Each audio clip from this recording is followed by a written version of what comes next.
Welcome back, everyone, to another episode of Pineleaf on Board, where today we are going to take a look at the Dresden Files Cooperative Card Game.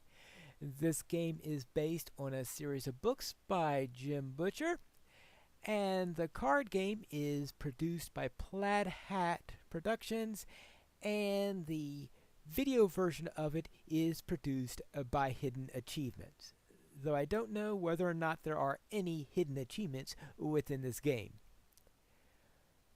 We have several options here to start a game and your various options. So let's start a new game and see how it goes. In this game, you play Harry Dresden and his friends as they attempt to solve various cases that are within the Dresden Files series. There are a total of 5 books that come with the base game. Each of the 3 expansions also includes another 2, so that means a total of 6 additional cases there through the expansions. And we also have side jobs. Side jobs are random cases where there are a number of cards that you get. Most of them are in the base set, but additional ones are also added in the various expansions. And these add a little bit of variation. So therefore, a side job has a random set of cards within them. While in the book ones, such as Stormfront, they have cards that are designed to be integrated together. So therefore, when you do a side job, a random one, you don't use the same cards that you do in the book ones, because the book ones, they would not work well together in a random environment because they're all keyed off of one another. While the side ones, they are not keyed off of each other. Their special abilities tend to be standalone in what they can do. Now, you can play this game in 4 different styles. You can play it solitaire, or you can play it multiplayer with Hot Seat, LAN, or online. If you play single player, you have 3 characters that you're playing. If you're playing with 2 players, each player has 2 characters, and if you're playing with 3 or more, each player has 1 character each. There are 3 levels of difficulty. I'm going to be starting at Apprentice because I've never won this game. And we're going to try a side job. So let's go onward and see what we can do. We have 5 cases, 5 foes, 1 obstacle, and 1 advantage. And we have a heroic rescue showdown. At the end of the game, if we have not yet achieved our goal, we have what's known as a showdown, which is our last-ditch effort in order to try to win the game. In the game, our object is to try to solve 5 cases. No, not solve 5 cases. The object is to solve more cases than we have foes remaining on the board. Since we have 5 cases and 5 foes, we are obviously going to have to defeat at least 1 foe, and we're going to have to get a number of cases solved that's going to allow us to beat whatever the number is. So we have to do some combination of defeating foes and solving cases in order to get it. Actually, if the total number you solve and defeat are at least 6, that should be able to be enough in order to achieve our goal in there. So there are no advantage or obstacles permitted on 6, so therefore what it does is it swaps them if that's the case. So let's prepare. And let's have a look at what we have on here. We have 5 foes. That's quite a number on there. And let's see what our obstacles are, because the obstacles are the ones that are going to be very important to worry about, because they are going to limit on what we can do. So all pluses become minus on rolls to determine range. So therefore, we can't do any cards with random range during this time. And just so you know, the dice used in this game are fate dice, which means they have plus, minus, and blank. Therefore, you roll, you have a base number, you roll the dice, and that says whether you add or subtract from it. So therefore, you don't want your pluses turning into minuses when you're determining range, because that sometimes can be very important. Especially, let's see, does anybody have random range in here? Yes. This investigate right here has a range of 3 and a roll of 1. So therefore, you're probably not going to be planning to use that in order to go get somebody at range 4, obviously. And this one has 5 and 2 dice. Oh, no, that's for clues. Never mind. That's not for range. And as for advantage, it's way out here, so it's going to be hard to get. And that is help from elves. When taken, collect 2 fate points. Add 2 hits to the foe at longest range. This is going to be wonderful to get, but it's way out there, so we might not be able to get that very easily. But Harry's talent is to be able to move these cards up forward a bit, so that can be useful in that regard. He does have a take advantage, but that's only a range of 2, so we have to pull that in quite a bit in order to do it. Now we are playing with Michael Carpenter, and he might have, that's an investigate. He has some good take advantage cards with, well, unfortunately his best one has a range of 2 also. So we're going to have to move that in if we're going to be able to take that advantage in any way whatsoever. He has a large number of investigate cards. Now, each character has 10 cards, but you start the game with 10 of them, and with 6 of them, and you're not necessarily going to be drawing any more in the game, so therefore, don't count on getting any extras. See, when defeated, active player draws 1 card. So therefore, getting rid of Stygian Sisterhood would be quite useful. That one doesn't do anything special. That one doesn't do anything special. This one, when defeated, active player discards 1 investigate card. Well, by the time we get down to there, it's probably not going to matter much, because we'll probably be out of investigates anyway, since we have to go through all these investigations to get there. So therefore, let us start with Harry.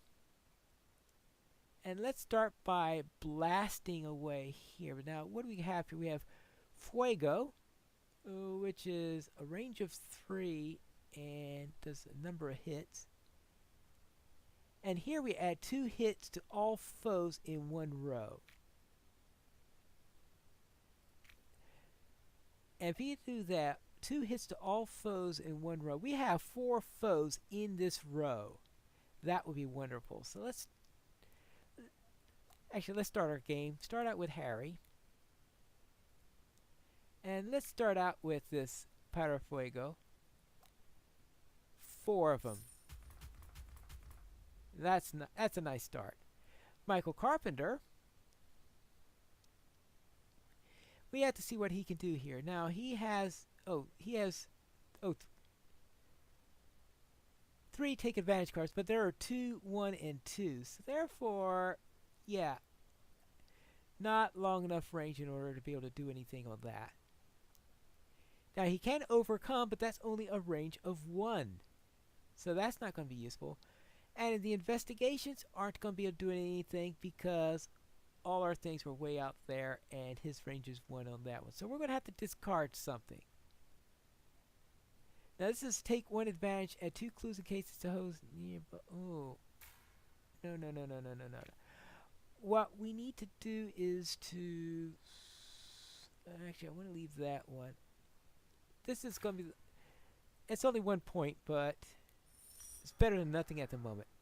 And we do give him +2 range. That's right. His talent is that whenever he discards for fate, he gets +2 range when he needs it at a later point. So here's Karen, and she needs to... Well, she does have this thing to overcome an obstacle. It's can get expensive. Now, I don't like the way it keeps on doing that. And that the only way for me to get out of it is by clicking it, and then assumes that you're clicking a card there. Now, what I want to do here is I want to get rid of this thing. So therefore, let's do this. We roll this for how much fate it costs. In this case, I'm hoping for double minus, so it'd be really cheap. Well, doubles blank, so therefore it's 3 then. So let's get rid of that. So now I don't have to worry about those pluses turning into minuses. And this also means that overcome obstacle for the rest of the game, I can take those cards and just ditch them for fate, because they're no longer going to be useful since there was only one of those obstacle courses. And this advantage now is closer. Now as for Fuego, this is 4+1 hits, which can be nice to do. And the take advantage, yeah, 2 range, so obviously no. And we could also investigate. Now we are actually starting to get close enough where we could seriously consider investigating, because this is going to be within range. And we can start adding by 2 clues here. And when this is solved, remove 1 hit from each foe. Well, but we have... Oh, that is not going to be a good idea at this point, because look what we've got here. All those 2s up there. If I didn't have all those 2s up there, then I might have considered the matter. But no, let us go to Fuego. And let's blast away. And we want to...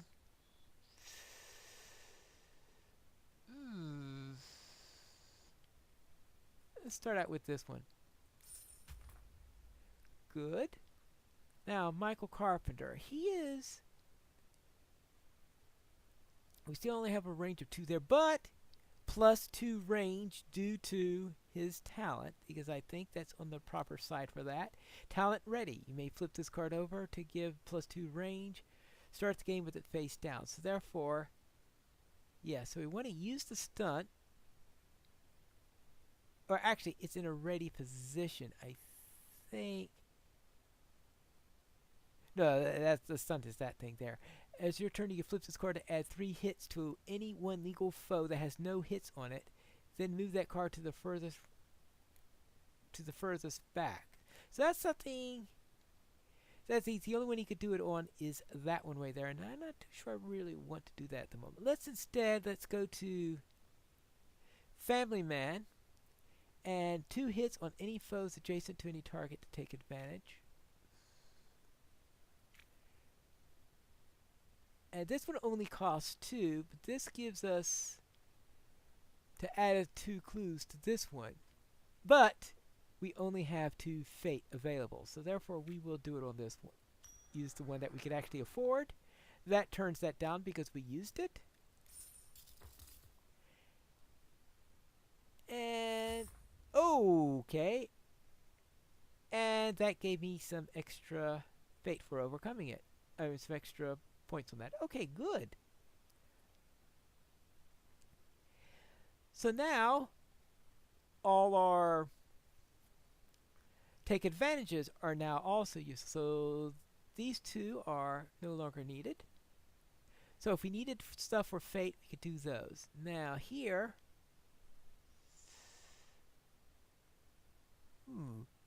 Deadeye Shot. If attack defeats foe, add 2 hits to any one foe. Alright, I think that would be good because we are going to defeat this foe. Really, Dead. Actually, that gives us 4+1. That would be 5 in all. Well, the only one that we can defeat is this one, so therefore let's take it. Good. Any foe receives 2.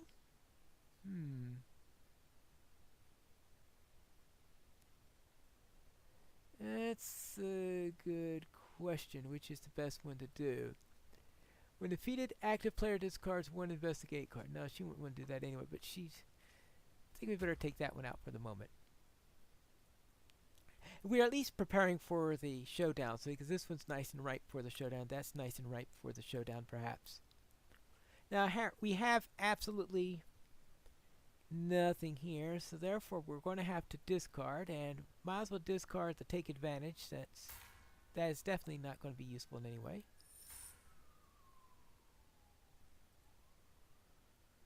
So therefore Michael. And in Michael's case, these 2 are useless. Can he investigate any? No, those both have only a range of 1, so we're definitely going to be discarding. This is going to be quite lucrative. And we ready the talent. Good, because that means we can investigate next turn. And as for Karen, we've got this here. And 3 range, 2 clues. If investigator solves target, draw 1 card.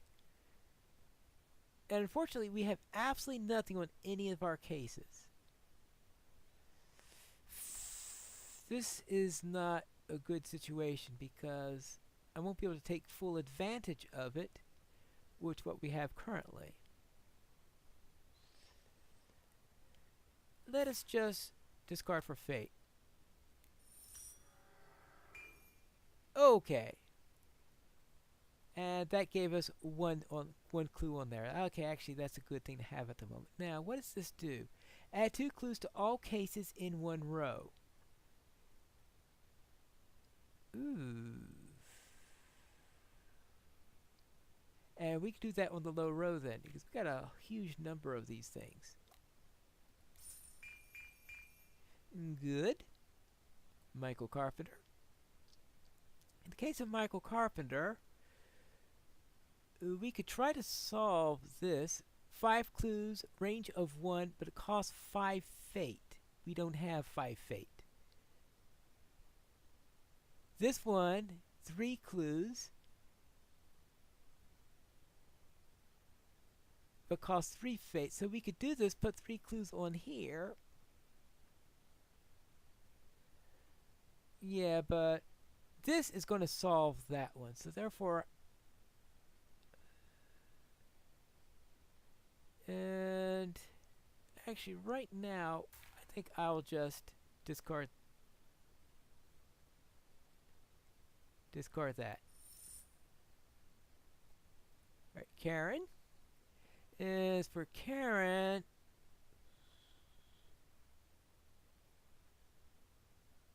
right, we're not going to be able to solve a case that way. This is a range of 1. Alright, we'll just have to discard that.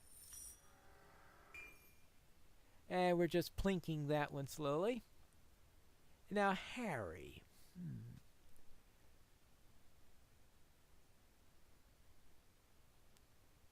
Right, Harry has, right, that's a range of 1, that's a range of 3 plus 1. So therefore, you'll be going after one of those. You just dropped 2 clues onto there. Yeah, we might as well try it.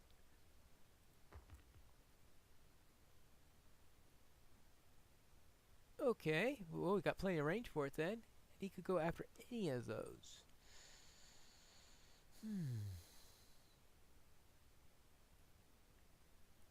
Alright, we'll go after that one. Good.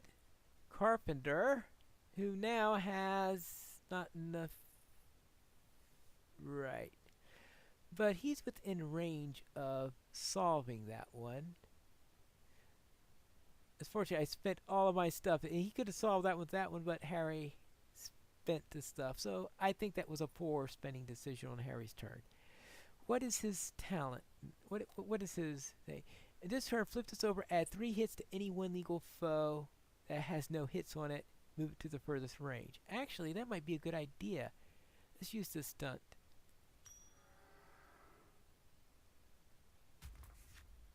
Alright, good. Now we have our things in range. Alright, I should have thought of that earlier. Unfortunately, that only puts 2. Oh, this will solve it. Right? Oh! No, of course not. She's not in. What's her stunt?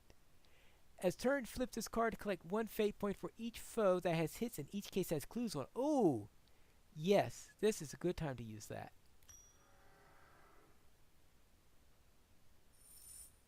Oh, yes. I should have thought about that earlier. And now we've got plenty of these things.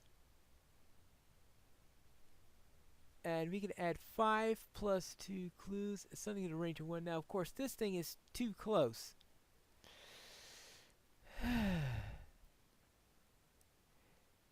Yeah, I really don't want to solve that one with that. So I'm going to pass. Yes, I'm going to pass. That cost me 1 fate. Alright. So now, Carpenter, I'm going to have Carpenter solve this with this over here.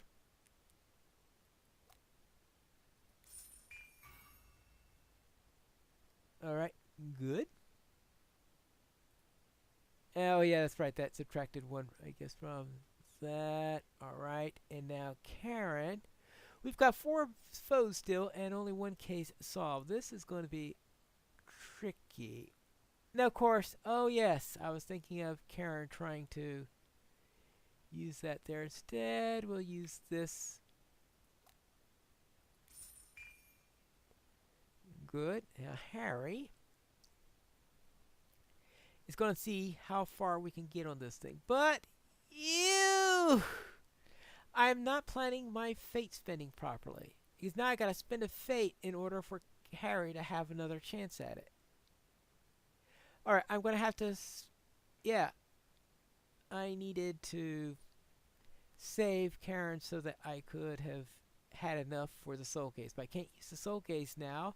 Spending one to pass is probably not a good idea. Yeah, they only have 1 card each, so that's not going to help me any. So therefore, I will have to throw it away for fate. Michael Carpenter now can... let's see how much fate this costs.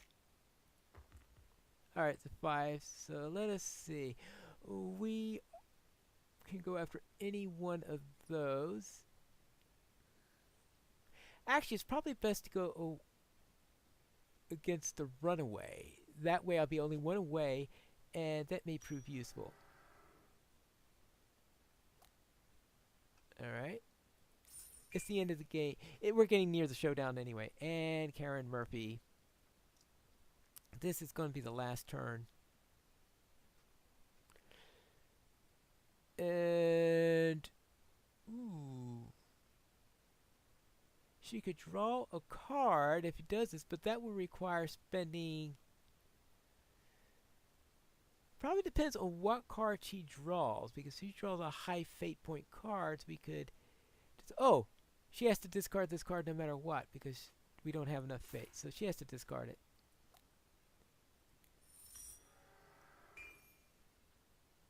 Alright. It's Harry's turn, but no one has any more cards left. We've used up all our stunts, so the game is over, so it's time to go into the showdown. And this is what we have. Foes with hits, we could try to hurt them this way. Foes with clues in this, and we could spend fate, and this is a really expensive one because we have these 5s and 4s in there, which are really expensive. Let's go to the showdown. Yes, I'm ready. Well, not really ready, but I've got no real choice here. And so these are the ones that I could potentially do something to. Now, I have to solve... if I solve 4 cases, I'm great, but there's one of the cases doesn't have any clues on it, so therefore there are only 3 that are theoretically possible to do, so I have to take down at least 1 foe also. And this is the tricky one here. How much fate am I going to spend on these? 0, 2, or 5 for these. And here.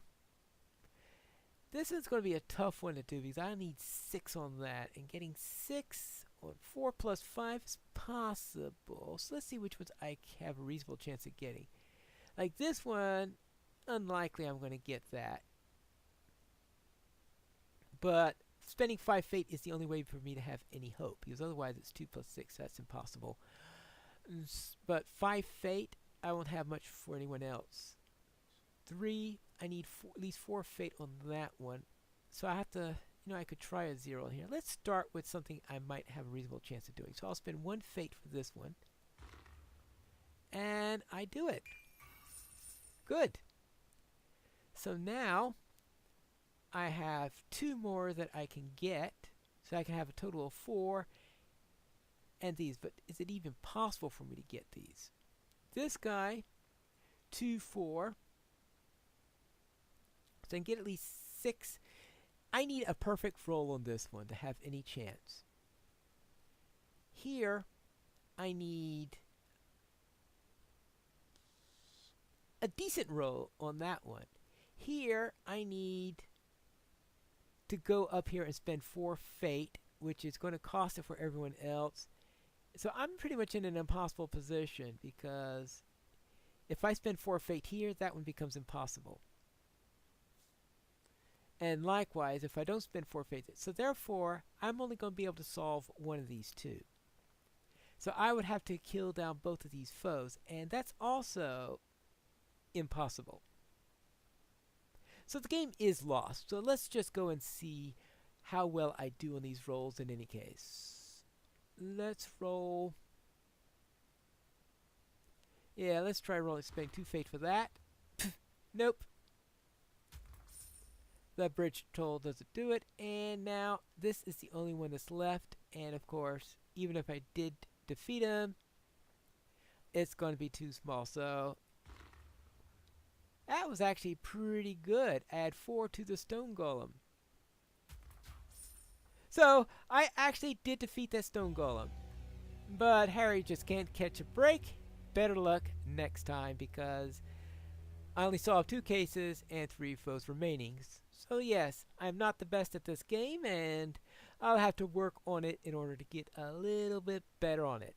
But that's a little bit of look at the Harry Dresden Cooperative Card Game, which is a game for 1 to 5 players. And this was a random job here, so that I wouldn't give any spoilers for any of the main books. But that's it for today's episode, and until next time, this is Pineleaf Needles reminding you to game responsibly.